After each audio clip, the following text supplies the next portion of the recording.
राष्ट्रीय सुरक्षा का विषय नहीं बोलेंगे, पर राइट टाइम पे जरूर बोल लेंगे। और तब तक आप थोड़ा धैर्य बना के रखिए। बस मैं यही बोलूंगा, सतर्क रहिए। I salute our agencies, they are doing fantastic work. 24 घंटे बेचारे काम करे, 24 घंटे बिना थके बिना हारे। और अगर आप और आज हम सेफ हैं, उनके कारण सेफ है। तो इनको सादर प्रणाम, और ये कृतज्ञ राष्ट्र उनको नमन करता है। मैं उनको नमन करता हूं, आप सबकी ओर से उनको नमन करता हूं। मतलब क्या बोलूं उनके लिए, ना I don't have words. And SSP Chakraborty साहब, you deserve a special salute sir. तो खैर, ये तो हमारा पहला पार्ट था। अब चलते थोड़ा जियोपॉलिटिकल पार्ट्स पे भी, जरा उसको भी कवर करना आज। यूएन गाजा मूव, देखिए यूनाइटेड नेशंस में एक रेजोल्यूशन पास हुआ है, वो गाजा को लेके। उन्होंने जी गाजा में इंटरनेशनल पीस कीपर्स आएंगे। इजराइल ने पहले ही इसको लेके आनाकानी की थी, हमास ने इस प्रोजेक्ट को रिजेक्ट कर दिया, कह रहा भैया घंटा बजाओ। अब मुझे समझ नहीं आता, ये उजड़ा चमन और का बिगड़ा हुआ सुल्तान डोनाल्ड ट्रंप, इसने किसके साथ कौन सी डील साइन की थी? भाई जब डील साइन हुई ना, वो हमास था ना, वो इजराइल था, फिर भी इसने एक डील साइन कर दी, बोला हाँ डील हो गई, डील हो गई, सब ठीक है, सब ठीक है।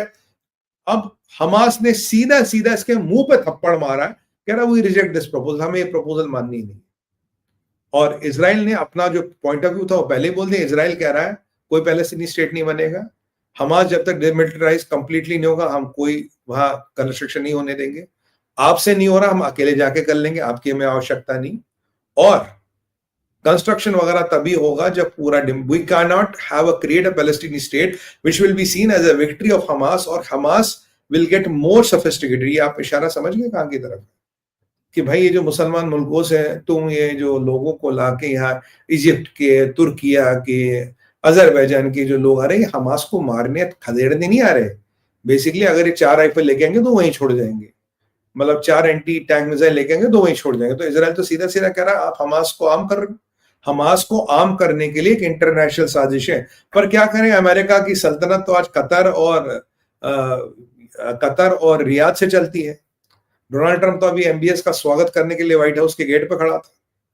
ठीक है, उसमें भी आएंगे। तो ये जो यूएन का रेजोल्यूशन है, और मैं आपको बताऊं यूएन का रेजोल्यूशन कोई बाध्य नहीं है, it is up to you, आप मानो ना मानो, कोई जरूर नहीं आप मानो।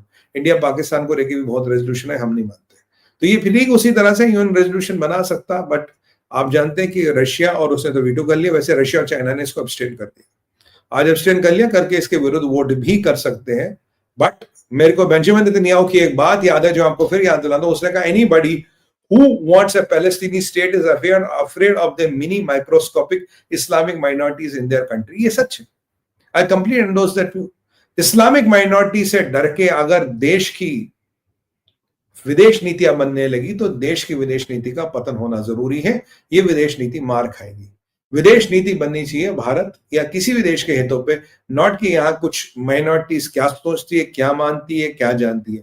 well, that should be the last of the concern। But अगर इस तर्ज पे, अगर इन चीजों पे विदेश नीति बनती है तो ये कोई अच्छे संकेत नहीं, मैं डायरेक्ट बता दूं आपको। और ये यासीन अराफात के नाम की बीन बजा के या कुछ भी करके हमें कुछ नहीं मिला।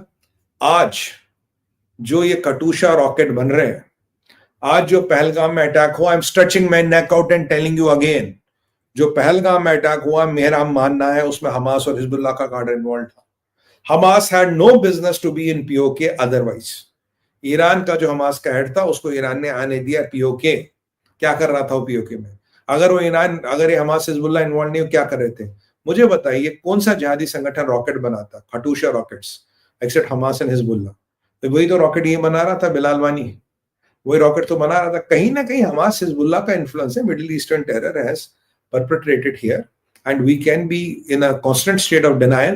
but वास्तविकता नहीं बदलेगी, वास्तविकता नहीं बदलेगी। और हम तो दिल जीतने की प्रतिस्पर्धा में लगे साहब, हमें तो लोगों का दिल जीतना है। ये दिल जीतने की प्रतिस्पर्धा बड़ी मुश्किल होती है, बड़ी भारी पड़ती है। इतिहास गवाह है कि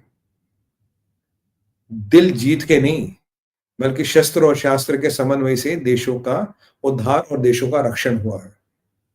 अगर दिल जीतने वाली प्रतिस्पर्धा चलती तो ना अशोका द ग्रेट होते, ना चंद्रगुप्त होते, और ना ही ललितादित्य होते, और ना ही ये बड़े बड़े हिंदू सम्राट होते।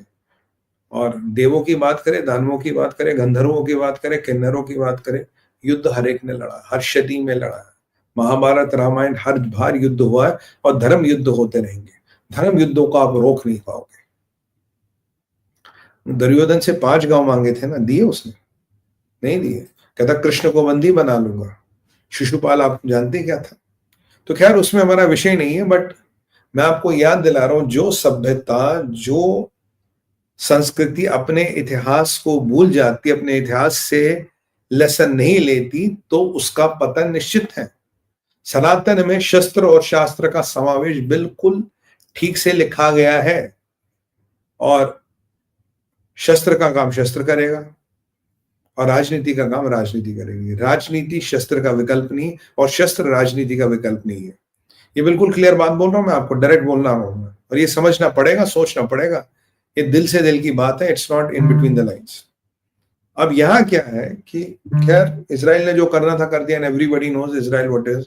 या मुझे मजा है कि हमास ने भी लात मार दी ट्रम्प। हमास वाले तेरा प्रपोजल हमें माननी नहीं। अब बताइए वो 58 मुसलमान मुल्क कहां गए? कहां गया वो कतर? कहां गया वो तुर्किया? कहां गया वो सऊदी? कहां गए सब लोग जो, कहां गया शर्मल शेख का बैंड बाजा बारात पार्टी जो आए थे? और कहां गए ये लीडर जो ट्रम्प के शेयर लीडर बनने शर्मल शेख गए थे? कहां है दुनिया के ये निकम्मे लीडर जो वहां उस दिन फोटो खिंचा रहे थे, फोटो ऑप्स के लिए खड़े थे?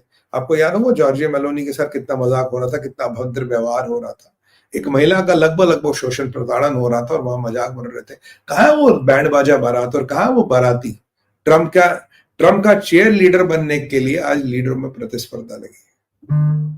ये भी एक कट हो सकते हैं, ठीक है, करिए। ये यूरोप के लीडर तो भाई मुझे लगता है कि ये तो आटे के बने हैं, जिस तरह से डाल दो उस तरह से डल जाते हैं। और इनके एजेंडा क्या है? ये डीप स्टेट का हेडक्वार्टर क्या आप जानते हैं? सिटी ऑफ लंदन है। तो खैर बाकी आप खुद समझदार। अब F-35 का टेल स्पिन क्या है? देखिए, शुरू से आप जानते हैं कि मोहम्मद बिन सलमान अमेरिका से कह रहा मुझे F-35 दो, और अमेरिका का इजराइल से एक एग्रीमेंट है जिसके अंदर अमेरिका